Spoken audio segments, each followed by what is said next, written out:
आज है 31 जुलाई 2025, दिन बृहस्पतिवार। यूपी की सुर्खियों में आपका स्वागत है। आइए देखते हैं फटाफट अंदाज में यूपी की खबरें। उत्तर प्रदेश के एडिड माध्यमिक स्कूलों में खाली पदों को भरने की प्रक्रिया तेज हो गई है। माध्यमिक शिक्षा निदेशालय ने सभी जिला विद्यालय निरीक्षकों को दिशा निर्देश दिए हैं कि वे 5 अगस्त तक प्रधानाचार्य, प्रवक्ता व सहायक अध्यापक जैसे स्वीकृत रिक्त पदों की जानकारी भेजें। ये पद वेतन वितरण अधिनियम 1971 के तहत स्वीकृत माने जाएंगे। 2022 की भर्तियों को सूची में शामिल नहीं किया जाएगा। 31 मार्च 2026 तक संभावित रिक्तियों को भी जोड़ना अनिवार्य है। चयन आयोग जल्द ही भर्ती के लिए विज्ञापन जारी करेगा। प्रधानमंत्री नरेंद्र मोदी 2 अगस्त को वाराणसी के बनोली गांव से किसान सम्मान निधि की 20वीं किस्त जारी करेंगे। इससे 9.70 करोड़ किसानों के खाते में 20,500 करोड़ रुपए ट्रांसफर होंगे। पीएम मोदी 2183.45 करोड़ की 52 परियोजनाओं का लोकार्पण और शिलान्यास भी करेंगे। इनमें 881.56 करोड़ की अंडरग्राउंड बिजली परियोजना, 266 करोड़ की चांदपुर भदोही 4 लेन सड़क और पिंडारा में 55 करोड़ का होम्योपैथिक कॉलेज शामिल है। जनसभा को संबोधित करते हुए पीएम मोदी यह किस्त जारी करेंगे। उत्तर प्रदेश के हर शहर में गौशालाओं के बेहतर प्रबंधन हेतु अब प्रबंध समिति गठित की जाएगी। नगर विकास विभाग के प्रमुख सचिव अमृत अभिजात ने इस संबंध में शासनादेश जारी किया है। समिति के महापौर, नगर आयुक्त, अधिशासी अधिकारी और गणमान्य नागरिक शामिल होंगे। गौशालाओं में चारा पानी, साफ सफाई, शेड, स्वास्थ्य जांच की व्यवस्था की जाएगी। सार्वजनिक स्थलों पर घूम रहे गौवंश की निगरानी भी समिति करेगी। गौवंश छोड़ने वाले पशुपालकों पर चालान होगा। गोबर का उपयोग बायोगैस, वर्मी कंपोस्ट और खाद बनाने के लिए किया जाएगा। मानसून में विशेष सफाई व्यवस्था सुनिश्चित की जाएगी। बीएसएफ ने खेल कोटे के तहत कांस्टेबल जीडी के 241 पदों पर भर्ती निकाली है। 10वीं पास पुरुष व महिला खिलाड़ी 20 अगस्त 2025 तक ऑनलाइन आवेदन कर सकते हैं। चयन 30 खेलों में राष्ट्रीय अंतर्राष्ट्रीय स्तर पर प्रदर्शन करने वाले खिलाड़ियों से होगा। चयन प्रक्रिया में केवल दस्तावेज सत्यापन, शारीरिक मानक परीक्षण, मेरिट और मेडिकल शामिल है। वेतन 21,700 से 69,100 तक मिलेगा। पुरुषों के लिए 170 सेमी और महिलाओं के लिए 157 सेमी न्यूनतम ऊंचाई जरूरी है। भर्ती में कोई लिखित परीक्षा नहीं होगी।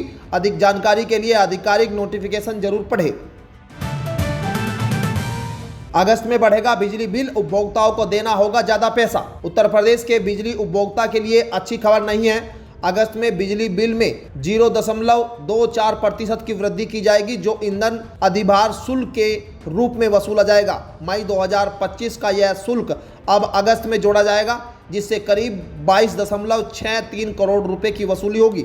जुलाई में यह शुल्क 1.97% था। यूपी विद्युत उपभोक्ता परिषद के अध्यक्ष अवधेश कुमार वर्मा ने सुझाव दिया है कि बिजली कंपनियां यह राशि बकाया में समायोजित करें, ताकि उपभोक्ताओं पर अतिरिक्त बोझ न पड़े। भविष्य में शुल्क में कमी की संभावना जताई गई है।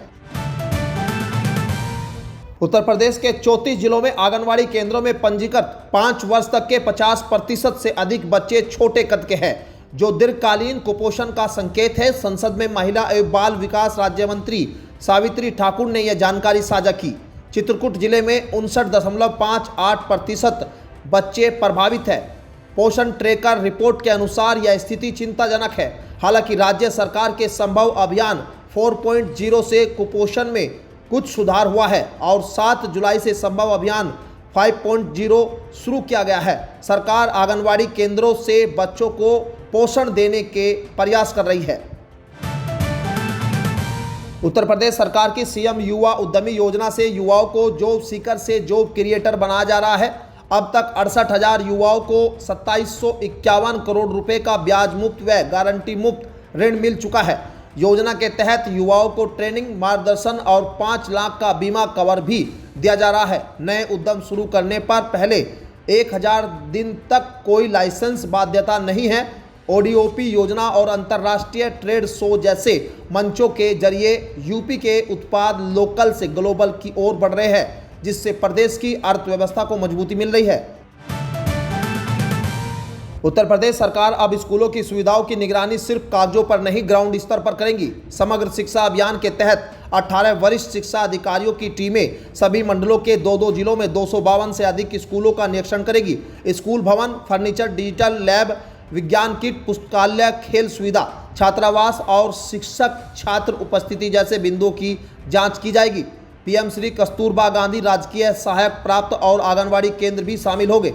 निरीक्षण रिपोर्ट प्रेरणा ऐप पर दर्ज होगी और राज्य परियोजना कार्यालय इनकी निगरानी करेगा। सरकार ने इसे गुणवत्ता सुधार का गंभीर प्रयास बताया है।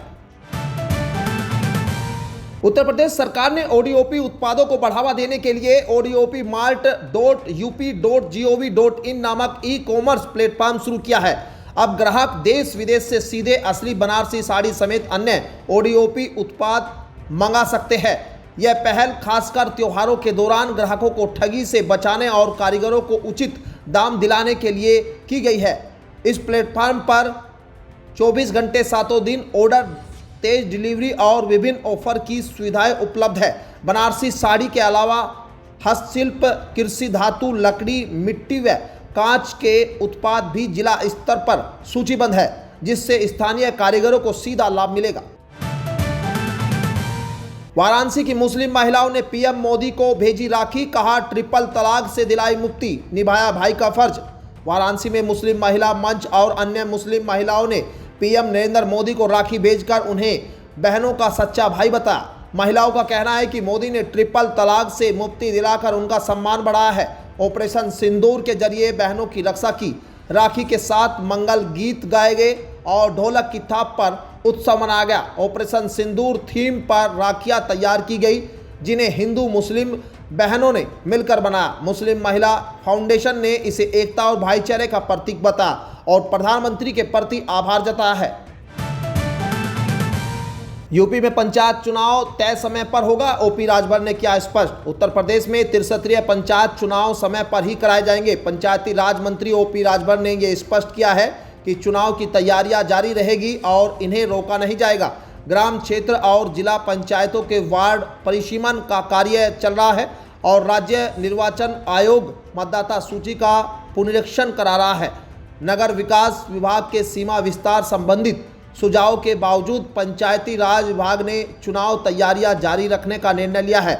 विभाग ने स्पष्ट किया है कि तैयारियां काफ़ी आगे बढ़ चुकी है, इसलिए उन्हें टालना उचित नहीं होगा। डिंपल यादव पर टिप्पणी को लेकर ब्रजभूषण शरण सिंह ने जताया विरोध, राहुल गांधी पर भी साधा निशाना।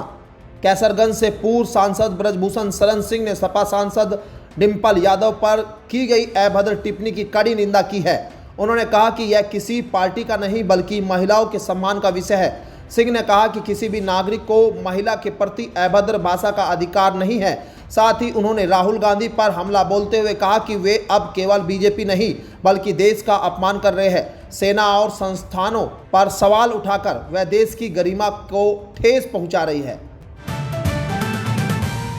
उत्तर प्रदेश में 2027 की जनगणना 1 फरवरी से 28 फरवरी के बीच कराई जाएगी। हर व्यक्ति की गिनती उसी स्थान पर होगी जहां वह उस समय मौजूद होगा, चाहे वह जेल, अस्पताल या किसी अन्य जगह पर हो। सभी परिवारों का चिन्हांकन कार्य 31 दिसंबर 2026 तक पूरा कर लिया जाएगा। जिला और चार्ज अधिकारियों को प्रशिक्षण भी दिया जा चुका है। इस जनगणना में जातिगत आंकड़ों के साथ सामाजिक आर्थिक स्थिति का भी आकलन किया जाएगा ताकि योजनाएं और नीतियां प्रभावी ढंग से बनाई जा सके।